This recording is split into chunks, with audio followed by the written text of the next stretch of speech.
তারেক রহমানের সফর ঘিরে টাঙ্গাইল ও সিরাজগঞ্জে ব্যাপক প্রস্তুতি।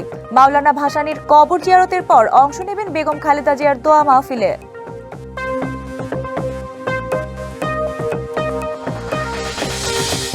শৈত্যপ্রবাহ চলতে পারে আরও কয়েকদিন। উত্তরাঞ্চলে বেড়েছে আগুনে পোড়া রোগী। ৩ সপ্তাহে রংপুর মেডিকেলের বার্ন ইউনিটে ভর্তি শতাধিক।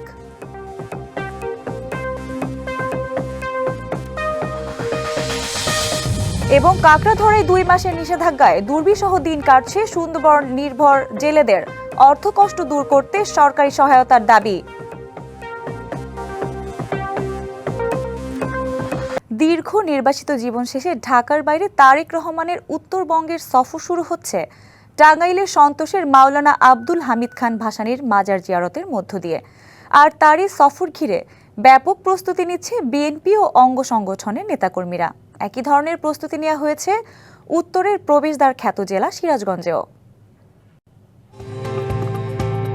বিএনপির ভারপ্রাপ্ত চেয়ারম্যান তারেক রহমানের দীর্ঘ নির্বাসিত জীবন অবসানের পর আসছে 11 জানুয়ারি থেকে ঢাকার বাইরে উত্তরবঙ্গের বিভিন্ন জেলায় সফর ঘোষণা করেছে দলটি। আমরা আমাদের সেই প্রত্যাশিত বাংলাদেশ গড়ে তুলব।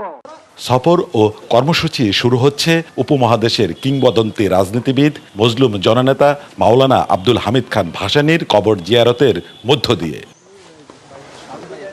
টাঙ্গাইলে তারেক রহমানের সফর ঘোষণায় ব্যাপক উচ্ছ্বাসিত দলটির নেতাকর্মীরা। দেশনায়ক তারেক রহমান আগামী দিনে বাংলাদেশের মানুষের ভোটে নির্বাচিত হয়ে প্রধানমন্ত্রী হয়ে সেই মুক্তিগামী মানুষের মুক্তির সনদ হিসেবে সে কাজ করবেন। অত্যন্ত আনন্দিত, উৎফুল্লিত, যেটা ভাষায় প্রকাশ করার মতো না। তারেক রহমান হচ্ছে জেনজিদের পালস বুঝেন, সেজন্য হচ্ছে আমি আমাদের বিশ্ববিদ্যালয়ের সকল ছেলে মেয়েদের আহ্বান করব, শিক্ষার্থীদের আহ্বান করব, সবাই এখানে থাকবেন।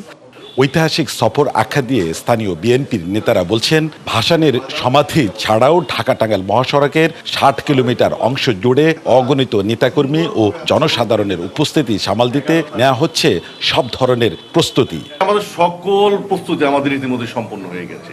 আমরা একাধিকবার মৌলানা আব্দুল হামিদ খান ভাসানী সাহেবের মাজার আমরা পরিদর্শন করেছি।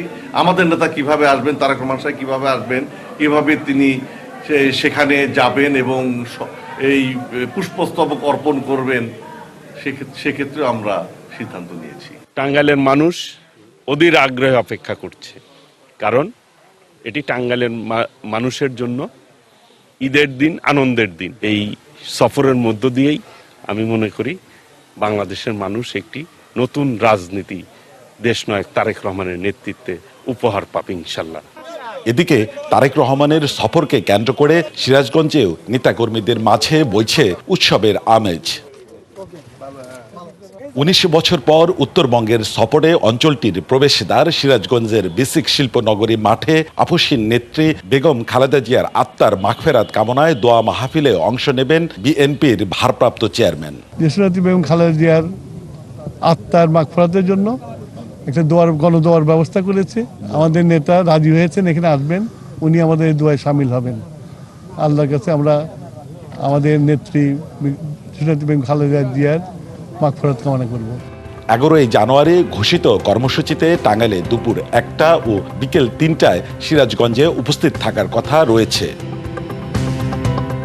Sohel Talukdar, DBC news, Tangail. তারেক রহমানের সফর ঘিরে সর্বশেষ তথ্য জানাতে টাঙ্গাইল ও সিরাজগঞ্জ থেকে যুক্ত হচ্ছেন আমাদের সহকর্মী সোহেল তালুকদার ও খালিদ হৃদয়। প্রথমেই চলে যাচ্ছি সোহেলের কাছে। সোহেল, তারেক রহমানের সফর ঘিরে টাঙ্গাইলে কি কি কর্মসূচি রয়েছে এবং প্রস্তুতি কেমন দেখছেন জানাবেন।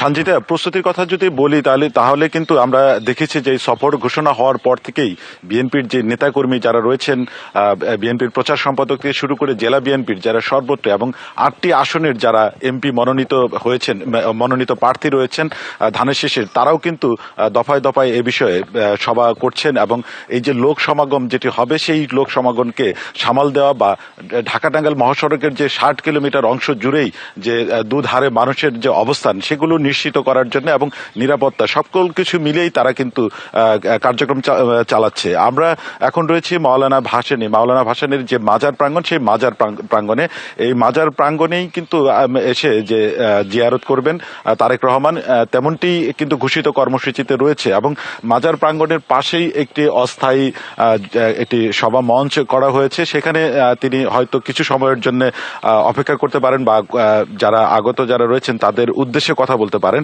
আমরা যে বিষয়টি দেখেছি যে এই টাঙ্গাইল শহর থেকে, বিশেষ করে আশিকপুর বাইপাস থেকে এই সন্তোষের মাওলানা ভাসানী মাজার প্রাঙ্গণ পর্যন্ত এই আসার সময় যে শহরের মধ্যে যে বিশেষ করে যে যানজটের সৃষ্টি হবে বা লোক সমাগমের যে সৃষ্টি হবে, সেটুকুই কিন্তু সামাল দেওয়া এখন বড় একটি চ্যালেঞ্জ হিসাবে বলছেন যে যারা এখানকার যারা নেতাকর্মী রয়েছেন এবং সাধারণ মানুষ রয়েছেন।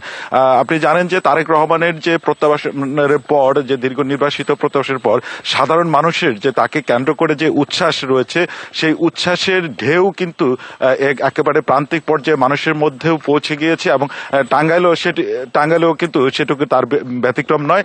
তবে এই অংশের যে যানজট এবং সেটুকুই সামাল দেওয়া গেলেই কিন্তু অনেকটা স্বস্তির একটা হতে পারে যে তার যাত্রাটি স্বস্তির হতে, এবং সেই প্রস্তুতি নিচ্ছেন। এবং প্রশাসনের পক্ষে থেকেও আমরা যতটুকু জেনেছি, আইন শৃঙ্খলা রক্ষাকারী বাহিনী তারাও এই বিষয়টি সজাগ এবং তৎপরভাবেই দেখছেন যে কিভাবে যতটা স্বস্তির এবং নিরাপদে তাকে টাঙ্গাইলের এই মাওলানা ভাসানীর যে সন্তোষের মাজার পর্যন্ত পৌঁছানো এবং পরবর্তী গন্তব্যের জন্য নিরাপদ যাত্রা করা যায়। সঞ্জিতা, এ বিষয়ে আরও জানাতে সিরাজগঞ্জ থেকে যুক্ত হচ্ছেন সহকর্মী খালিদ হৃদয়। খালিদ, যেমনটি শুনছিলেন আপনিও, সোহেল আমাদের টাঙ্গাইলের প্রস্তুতি সম্পর্কে জানাচ্ছিল। আপনি এখন আমাদের জানাবেন তারেক রহমানের সফর ঘিরে সিরাজগঞ্জে কি ধরনের প্রস্তুতি নিচ্ছে বিএনপি?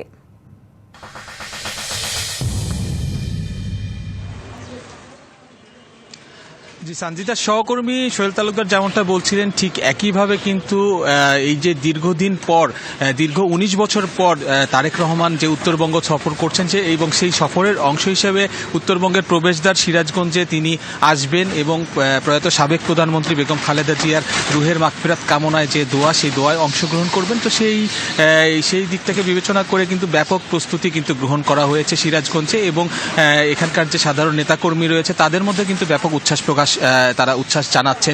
তো সেই প্রস্তুতি সম্পর্কে আমি একটু জানতে চাইবো, সিরাজগঞ্জ জেলার সম্পাদক রয়েছেন সাইদুর রহমান বাচ্চু, তার কাছে আমি জানতে চাচ্ছি যে আসলে আপনাদের প্রস্তুতি কেমন রয়েছে এবং নেতাকর্মীদের মাঝে আপনাদের আসলে কি ধরনের উচ্ছ্বাস বয়ে যাচ্ছে?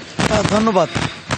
মহান রব্বুল আলমিনের দরবারে শুকরিয়া আদায় করছি যে আমাদের নেতা জনাব তারেক রহমান বাংলাদেশে প্রত্যাবর্তনের পর ওনার মায়ের জানাজা শেষ করে এই প্রথম আমাদের সিরাজগঞ্জে আসছেন ওনার মায়ের দোয়া করার জন্য। সেই কারণে আমাদের নেতাকর্মীদের মধ্যে ব্যাপক উচ্ছ্বাস উদ্দীপনা রয়েছে। ইতিমধ্যেই আমরা বিভিন্ন নেতাকর্মীরা সকল অঙ্গ সংগঠন আমাদের প্রস্তুতি মিটিং করেছি। আমি এখন মঞ্চের কাছে যাচ্ছি, যেখানে মঞ্চ হচ্ছে, যেখানে দোয়া পরিচালনা হবে সেখানে যাচ্ছি। ইনশাল্লাহ ব্যাপক উদ্দীপনা উৎসাহ রয়েছে। আর সেটাও সঙ্গে বলতে চাই, আরও উৎসাহ উদ্দীপনা থাকতো, যেহেতু আমাদের মধ্যে কিন্তু উৎসাহ উদ্দীপনার মাঝেও আমাদের কিন্তু একটা শোকের ছায়া রয়েছে। কারণ আপনারা জানেন যে আমাদের দেশনেত্রী বেগম খালেদা জিয়া ইন্তেকাল করার পরে নেতাকর্মীদের মধ্যে একটা শোকের ছায়া কিন্তু এখনো কাটেনি।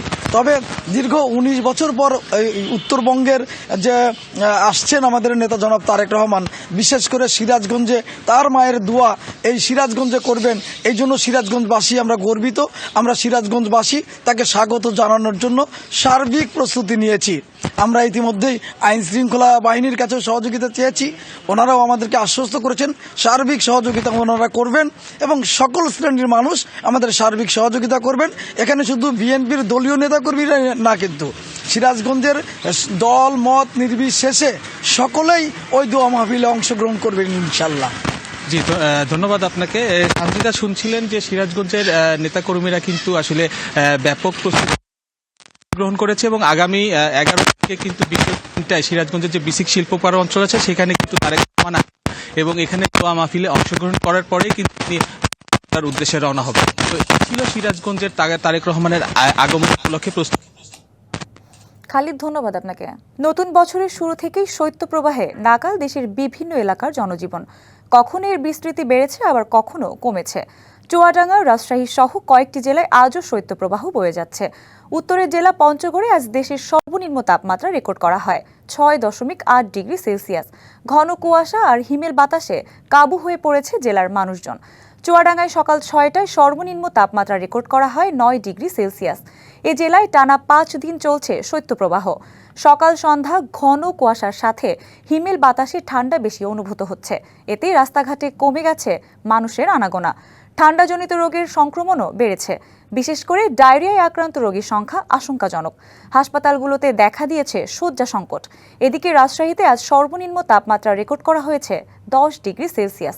আবহাওয়া অফিস জানিয়েছে আগামী কয়েকদিনে তাপমাত্রা আরও কমতে পারে। শৈত্যপ্রবাহ চলতে পারে আরও কয়েকদিন। তীব্র শীতে আগুন পোহাতে গিয়ে দগ্ধ হওয়ার সংখ্যা বাড়ছে উত্তরাঞ্চলে।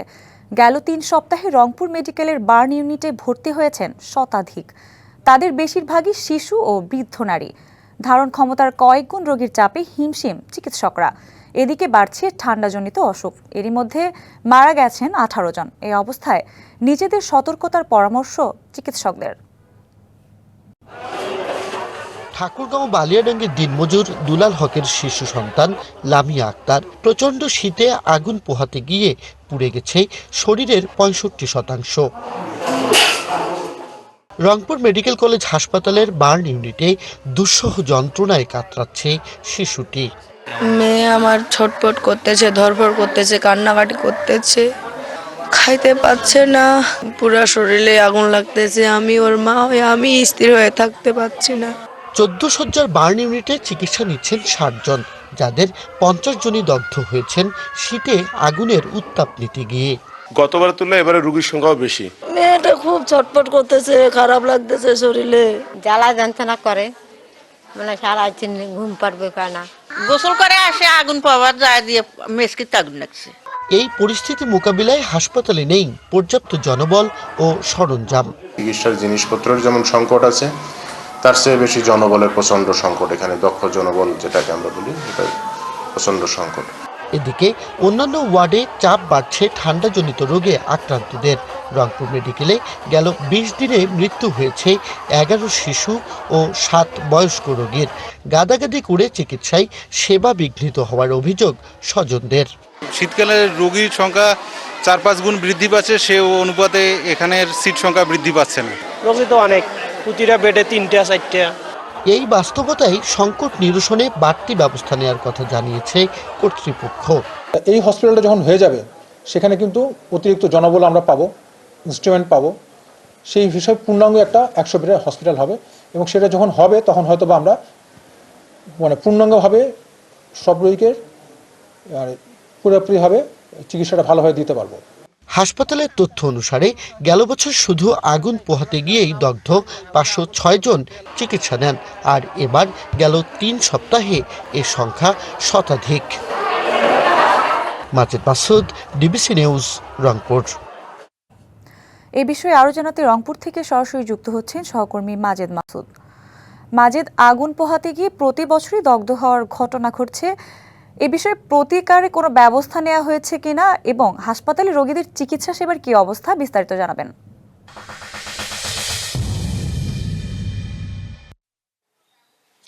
সঞ্জিতা, আসলে প্রতিকারের ব্যাপারে চিকিৎসকরা যেটি বলছেন সেটি হচ্ছে নিজস্ব সচেতনতা জরুরি। আমরা বিগত সময়গুলোতে দেখেছিলাম ফায়ার সার্ভিসের পক্ষ থেকে বেশ কিছু জায়গায় গ্রামগঞ্জে মানুষের মধ্যে আগুন তাপাতে গিয়ে যেন কেউ দগ্ধ না হন সেজন্য সচেতনতামূলক বেশ কিছু সভা সেমিনার করা হতো, কিন্তু গেল 2-3 বছর ধরে সেই প্রবণতা কিন্তু আমাদের চোখে পড়ছে না।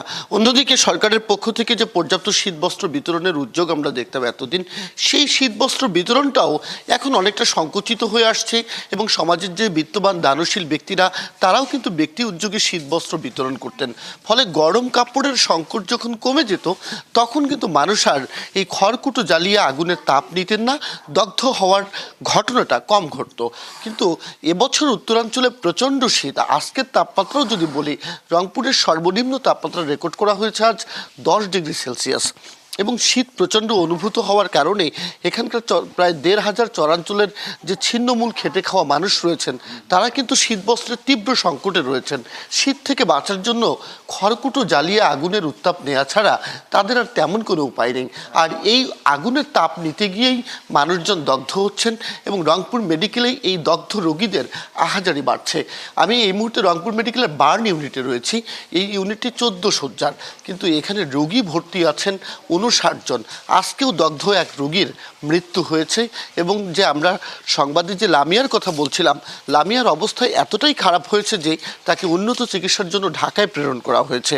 অর্থাৎ এই ১৪ শয্যার হাসপাতালে ৬০ জন রোগী গাদাগাদি করে চিকিৎসা নেওয়া এবং দগ্ধ রোগীদের ক্ষেত্রে যেমন খুবই দুঃসাধ্য, ফলে মাত্র এখানে ১৫ থেকে ২০ জন রোগীকে রেখে বাকি রোগীদেরকে কিন্তু অন্যান্য ওয়ার্ডগুলোতে স্থানান্তর করা হয়েছে।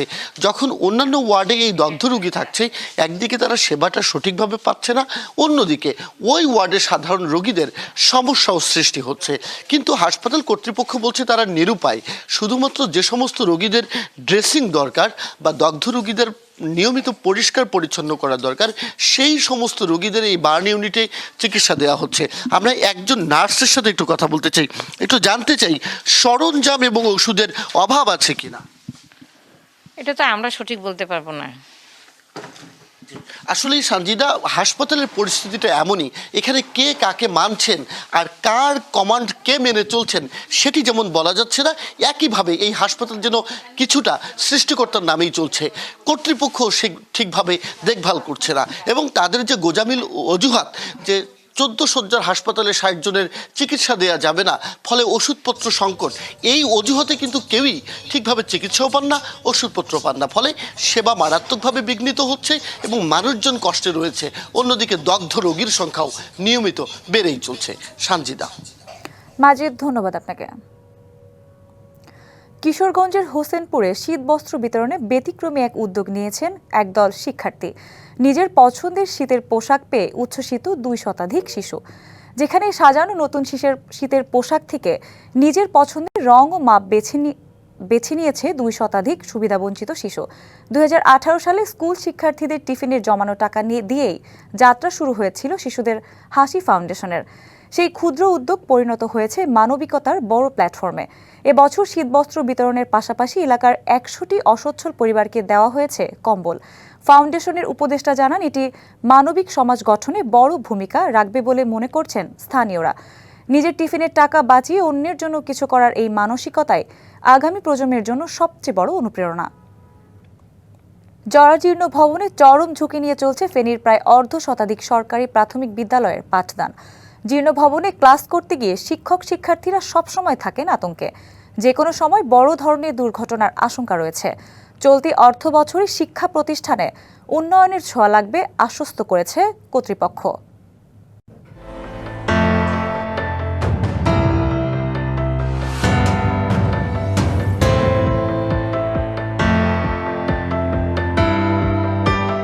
ফেনী সদর উপজেলার কাজিরবাগ ইউনিয়নের পশ্চিম সোনাপুর সরকারি প্রাথমিক বিদ্যালয় ভবনটির ছাদ থেকে পলেস্তরা খসে পড়েছে, বেরিয়ে এসেছে রড, দেয়াল ও পিলারে ফাটল দেখা দিয়েছে। বৃষ্টি হলে শ্রেণীকক্ষে পড়ে পানি। অনেক বিদ্যালয়ের ক্লাসরুম পরিত্যক্ত ঘোষণা করে বিকল্প ব্যবস্থায় পড়ানো হচ্ছে। এতে মারাত্মকভাবে ব্যাহত হচ্ছে শিক্ষা কার্যক্রম। যে কোনো সময় বড় ধরনের দুর্ঘটনার আশঙ্কা থাকায় স্কুলের শিক্ষার্থীর সংখ্যা দিন দিন কমে যাচ্ছে। ঝুঁকিপূর্ণ ভবন হওয়ায় সন্তানদের স্কুলে পাঠিয়ে সবসময় আতঙ্কে থাকেন অভিভাবকেরা। এই স্কুল ভবনের অবস্থা খুব শোচনীয় অবস্থা আছে। সবসময় ভয় করে যে আমাদের ছাত্রদের কি না কি ক্ষতি হয়ে যায়, ক্লাস চলাকালীন আমাদের ছাদ থেকে অনেক ধুলাবালি পড়ে। আমরা চাই আমাদের বিদ্যালয়ে একটি ভবন নির্মাণ করা হোক। এসব ভবনে ঝুঁকি নিয়ে নিয়মিত পাঠদান করছেন শিক্ষকরা। জরুরি ভিত্তিতে ভবনগুলো সংস্কার ও নতুন ভবন নির্মাণের দাবি জানান তারা। ক্লাস করতে গেলে ওই যে ভাঙাটা দেখতেছেন, ভাঙাটা জোরে জোরে বাচ্চাদের উপর। অতি সত্বর আমাদের বিদ্যালয়ের জন্য একটা বিদ্যালয় যদি ভবন স্যাংশন করে তাহলে আমরা কৃতার্থ হব এবং এলাকার বাচ্চারা নিরাপদে লেখাপড়া করতে পারবে। অভিযোগ রয়েছে, নতুন ভবন নির্মাণে কর্তৃপক্ষের কাছে একাধিকবার চিঠি দিয়েও কাজ হয়নি। কখন জানি ভবনটা ভেঙে পড়ে। এই জন্য আমি বিভিন্ন ঊর্ধ্বতন কর্তৃপক্ষের সাথে যোগাযোগ করে আবেদন নিবেদন করেছি, কিন্তু আজ পর্যন্ত কোনো নতুন ভবন আমরা পাই নাই। প্রাথমিক শিক্ষা উন্নয়ন কর্মসূচির আওতায় বিদ্যালয়গুলো সংস্কারের আশ্বাস জেলা শিক্ষা কর্মকর্তার। আশা করছি ইনশাল্লাহ 2026 সালে যখন PDB 5 এর কাজ শুরু হবে, ইনশাল্লাহ তখন সবগুলো কাজে শুরু হবে এবং সবগুলো স্কুলেই উন্নয়নের ছোঁয়া লাগবে। ফেনীর 6টি উপজেলায় 559টি সরকারি প্রাথমিক বিদ্যালয় রয়েছে। এর মধ্যে 82টি স্কুল অত্যন্ত ঝুঁকিপূর্ণ। দ্রুত বিদ্যালয়গুলো সংস্কার করে পাঠদানের উপযোগী করার দাবি স্থানীয়দের। DBC news desk. রাজবাড়ীর বালিয়াকান্দি উপজেলার নিটোল একপাড়া গাঁও, সেখানে ইসলামপুর সরকারি প্রাথমিক বিদ্যালয় এবছর দেশের শ্রেষ্ঠ বিদ্যালয়ের ক্যাটাগরিতে দ্বিতীয় স্থান অধিকার করেছে এই শিক্ষাঙ্গনটি। মিনা ও রাজু পার্ক, ফুলের বাগান, শহীদ মিনার, পশু পাখির মুরাল, সততা স্টোর, পাপলা স্কয়ার ও ছাদ বাগানের মতো অনন্য বিষয়গুলো আছে এই বিদ্যালয় প্রাঙ্গণে। সাজানো গোছানো এই বিদ্যালয়টি যেন শিশুদের কাছে এক স্বর্গরাজ্য। রাজবাড়ীর বালিয়াকান্দি উপজেলার বহরপুর ইউনিয়নের বারাদি গ্রামের এই বিদ্যালয়টি শিশুদের কাছে পার্ক হিসেবে পরিচিত। সবুজে ঘেরা প্রাঙ্গণ যেন শিশুদের এক স্বর্গরাজ্য। শিক্ষার্থীদের আনন্দদান এবং শিক্ষণ কার্য স্থায়ী করতে রয়েছে বিভিন্ন সরঞ্জাম। তিনি আমাদের মারেন না, তিনি আমাদের সবার জন্য এই স্কুলটাকে কত সুন্দর করে তোলেন। এই স্কুলটা আসলে পার্কের মতো, এই কারণে আমার ছেলে এই স্কুলের প্রতি ওর আগ্রহ বেশি। 1968 সালে ইসলামপুর ইউনিয়ন পরিষদের চেয়ারম্যান আব্দুল গফুর মোল্লা নিজের 33% জমিতে একটি টিনের ছাপড়া ঘরের প্রতিষ্ঠা করেন বিদ্যালয়টি। 84 সালে জাতীয়করণ করা হয় স্কুলটি। এরপর থেকেই প্রতিষ্ঠানটি পরিচিতি লাভ করে স্বাবলম্বী হিসেবে। শুধু তাই নয়, প্রধান শিক্ষক বিদ্যালয়টিকে পার্কের আকার দেন ও 2016 সালে সততা স্টোর চালু করা ছাড়াও বন্ধু টিম ও পাড়াভিত্তিক দল গঠন করেন। তাই শিক্ষার্থীরা প্রতিদিনই বিদ্যালয়ে আসার জন্য উন্মুখ হয়ে থাকে। ওদের খেলাধুলা, ওদের রিক্রিয়েশনের বিভিন্ন ধরনের রাইডস আমি এই বিদ্যালয়ে স্থাপন করেছি, যার ফলে এই বিদ্যালয়টি শিশুদের কাছে একটি শিশু স্বর্গ হিসেবে বিবেচিত হয়। সারা দেশের মধ্যে বিদ্যালয়টি অনুকরণীয়।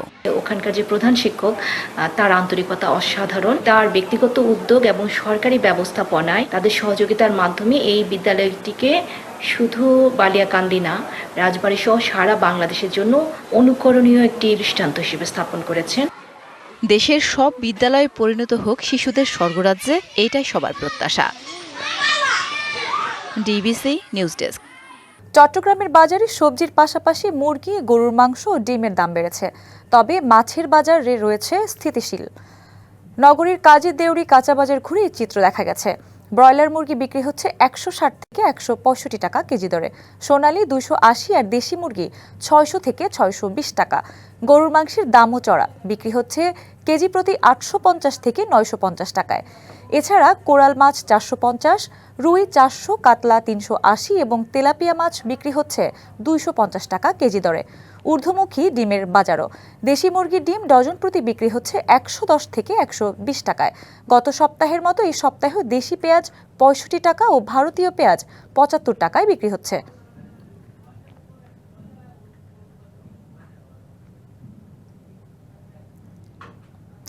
বাজার পরিস্থিতি জানাতে চট্টগ্রাম থেকে যুক্ত হচ্ছেন সহকর্মী শহীদুল ইসলাম। শহীদুল, আজ সবজি সহ নিত্যপণ্যের দাম নিয়ে ক্রেতারা কি বলছেন, বিস্তারিত জানাবেন।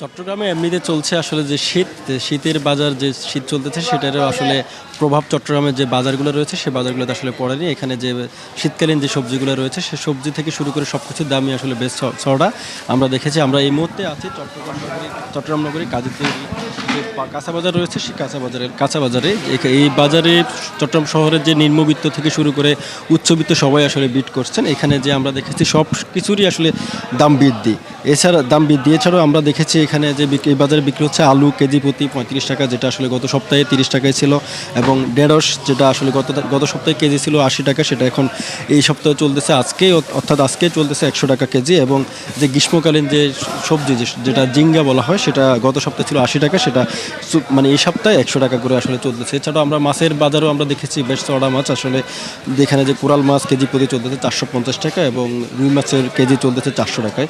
এছাড়াও তেলাপিয়া মাছ চলতেছে আমরা দেখেছি যে 250 টাকা বিক্রি হচ্ছে।